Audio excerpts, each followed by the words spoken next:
Eh, saya dengar info untuk pelayaran juga kapal, baik kapal cepat maupun kapal ro-ro, itu ada pembatasan maksimal penumpang, benar nggak? Gitu? Dalam satu pelayaran.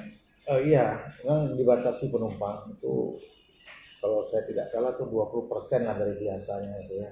Nah, tidak boleh. Nanti terkait dengan tempat duduk, kita kan mengatur jarak kan, tidak boleh berdekatan ya, mungkin itu ya. Kalau kapasitas kapal mungkin 150 ya, berarti ya mungkin ya sekitar 40-an lah mungkin, atau 50-an orang yang bisa.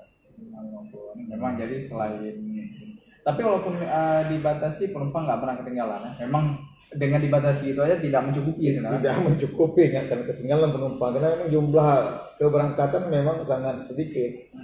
Kapal selama ini, apalagi ini ada kapal baru masuk juga ya, terasa mungkin. Ya, ada kapal baru. Putri Putri itu kapal cepat baru ya, dia lebih terasa penumpang.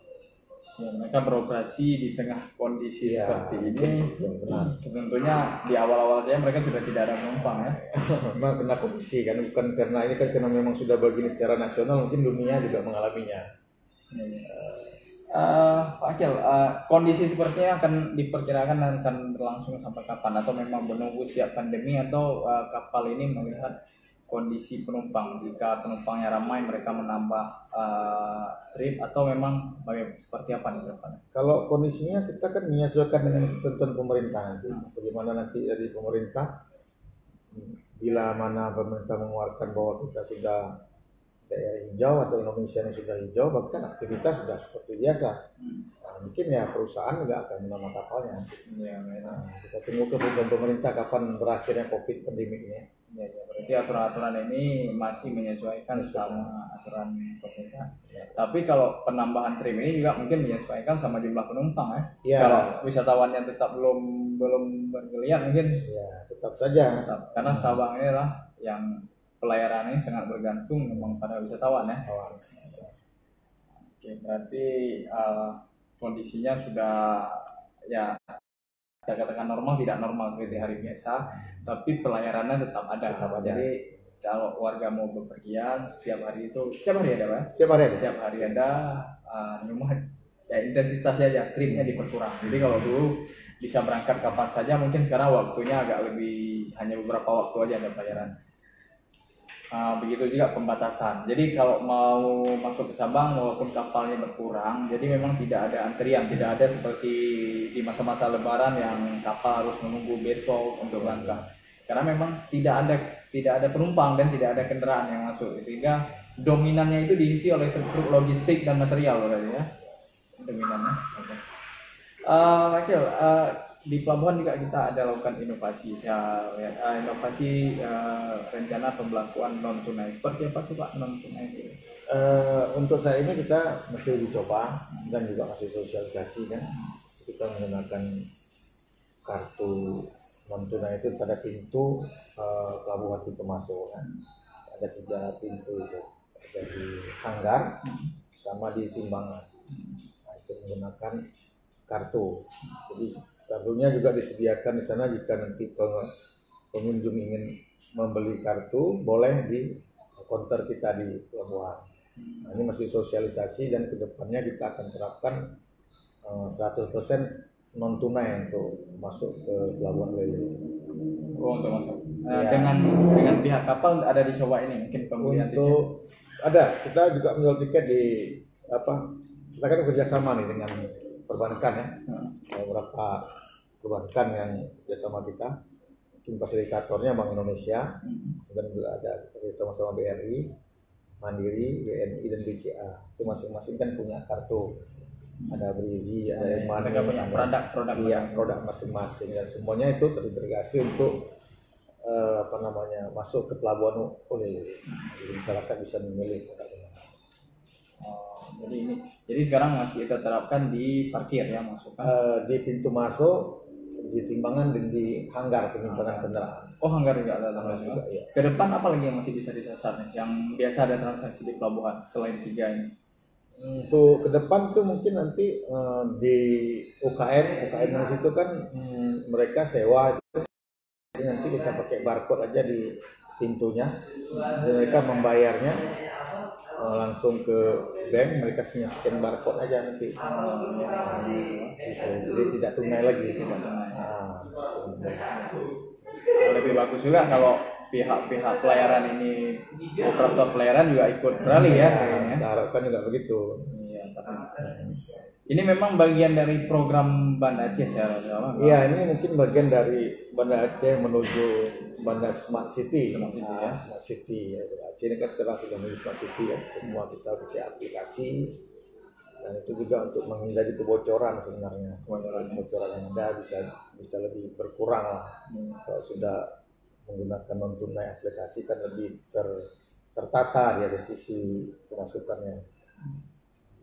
Iya, berarti dengan ini sebenarnya nyambung saudara program non tunai ini tidak hanya diterapkan di pelabuhan sebenarnya. Saat ini parkir juga atau diketahui parkir Banda Aceh juga sedang dialihkan ke non tunai. Jadi ini adalah program secara bersama. Jadi ketika mereka membeli produk itu juga tidak rugi, karena juga di tempat lain saat ini sedang diupayakan akan beralih ke non tunai. Nanti ke depan Banda Aceh juga akan memperlakukan parkir non tunai. Jadi tidak hanya di pelabuhan ini, tapi pilot projectnya sudah berlaku pelabuhan dulu di pelabuhan. Sudah berjalan berapa bulan? Mulai uji cobanya 16 Desember 2019. Sudah berarti sudah hampir setengah tahun lebih ya. Setengah tahun lebih dicoba dan saat ini. Makanya ini mungkin himbauan kita kepada yang rutin menggunakan pelabuhan supaya sudah boleh beralih menggunakan e-money ini ya. E-money ini, jadi e-money ini juga bisa dipilih sesuai produk perbankan, karena hampir semua perbankan itu punya produk yang masing-masing ya. Dan hampir sama sebenarnya produk, jadi tinggal keinginan mereka yang mana ini.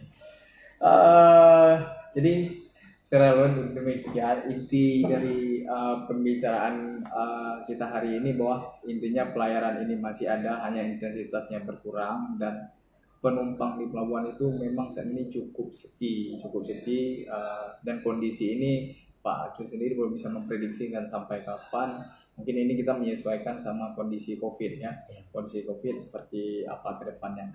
Kemudian di pelabuhan juga saat ini yang perlu diketahui juga sedang inovasi ya, ada inovasi bahwa sedang dilakukan pembayaran non tunai. Ini adalah pilot project Banda Aceh. Sebenarnya ini program hampir seluruhan Banda Aceh, hampir di beberapa sektor di Banda Aceh.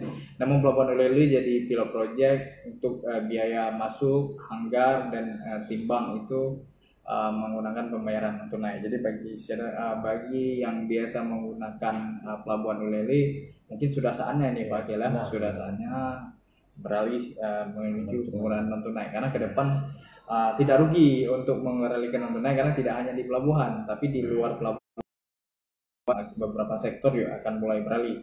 Yang paling dekat ini mungkin parkir non tunai yang akan juga di bawah di skup Banda Aceh.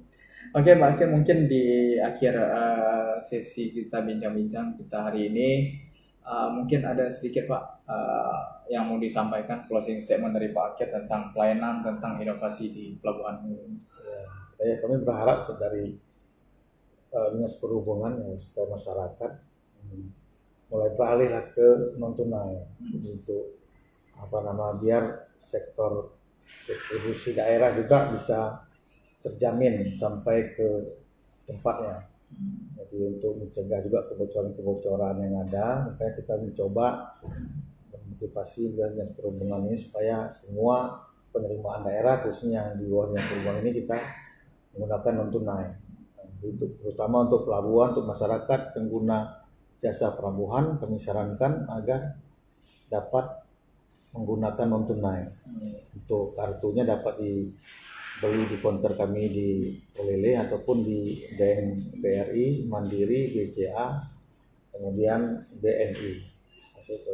Tujuannya dia positif Pak, untuk menghindari kebocoran ya. Jadi dari pemerintah sendiri sudah ada upaya, tapi sekarang dari antusias tinggal kerjasama masyarakat. Mau nggak membantu menghindari kebocoran ini ya, karena nanti tidak ada lagi pembayaran transaksi tunai, semuanya akan non tunai. Oke.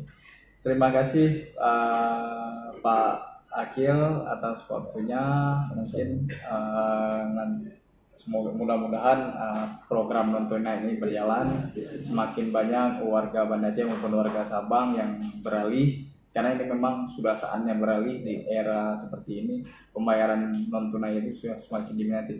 Banda Aceh ini sudah tertinggal dari kota lain, jadi tidak perlu khawatir karena secara perlahan kita memang sudah saatnya ini ya beralih ke non tunai.